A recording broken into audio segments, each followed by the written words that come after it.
రీసెంట్గా జీ5 ఓటీటీ ప్లాట్ఫామ్లో రంగ్ బాజ్ the Bihar chapter అనే పొలిటికల్ క్రైమ్ థ్రిల్లర్ మూవీ స్ట్రీమింగ్కి వచ్చింది.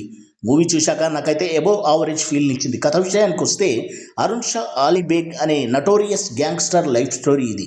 బీహార్లోని దివాన్ అనే ఏరియాలో 1980 నుండి 2010 వరకు జరిగిన బీహార్ పాలిటిక్స్లో ఎమ్మెల్యేగా, ఎంపీగా అతని రాజకీయ జీవితం, ఎత్తుగడలు, పొలిటికల్ వెన్నుపోట్లు, పబ్లిక్లో అతనికి ఉన్న పాపులారిటీతో పాటు అతను తన శత్రువులను ఎలా తయారు చేసుకున్నాడు, ఆ శత్రువుల చేతిలో ఎలా బలయ్యాడనేది మూవీ ప్లాట్. కాలేజ్ ఏజ్ నుండి ఉన్న అతనిలోని తిరుగుబాటుతనంతో మొదలయ్యే అతని ప్రస్థానాన్ని చక్కగా చూపించారు. బీహార్లో ఉన్న ఇద్దరు ఫేమస్ ముఖ్యమంత్రుల దగ్గర అతని ప్రస్థానం, పేర్లు మార్చి తీసిన ముఖ్యమంత్రులు ఎవరన్నది మనకు తెలిసిపోతుంది. ఇందులో ముఖ్యంగా రాజకీయ అవసరాలు, లా పనితీరు తదితర విషయాల్ని అర్థమయ్యేలా వివరించిన తీరు బాగుంది. అరుణ్ షా ఆలీ బేగ్గా వినీత్ కుమార్ సింగ్ పర్ఫెక్ట్గా సూట్ అవ్వడమే కాకుండా సూపర్ పెర్ఫార్మెన్స్